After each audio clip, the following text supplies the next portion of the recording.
الحمد لله وكفى والسلام على عباده الذين اصطفى أما بعد।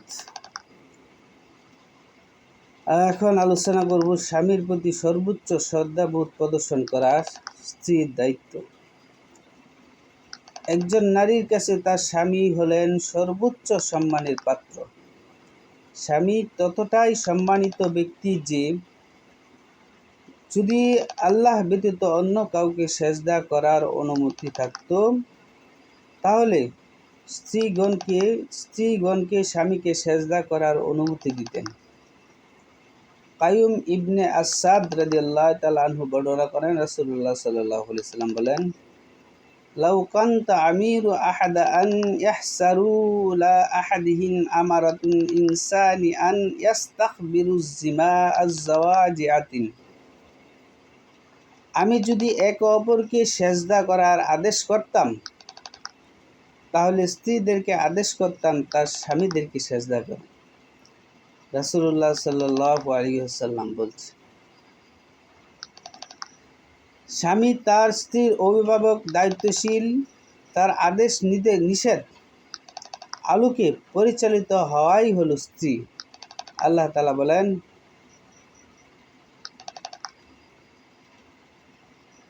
আর রিজালু কাওমাহুম আলান নিসাই বিমা ফাদ্দালাল্লাহু বা'দাহুম আলা বা'দি। পুরুষেরা নারীদের উপর কর্তব্যশীল এজন্য যে আল্লাহ তাআলা একে অপরকে অন্যকে শ্রেষ্ঠ দান করেন। যে সকল নারী তাদের স্বামীর আদেশ নির্দেশ অনুগত করে জীবনযাপন পরিচালনা করে, হাদিসের তাদেরকে শ্রেষ্ঠ নারী হিসেবে অবহিত করেছেন।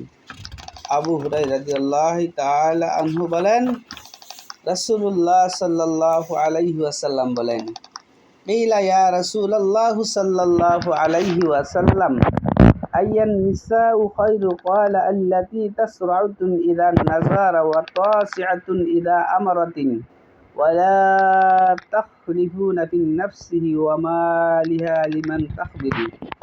রাসূলুল্লাহ সাল্লাল্লাহু আলাইহি ওয়াসাল্লামকে একজন জিজ্ঞেস করলেন।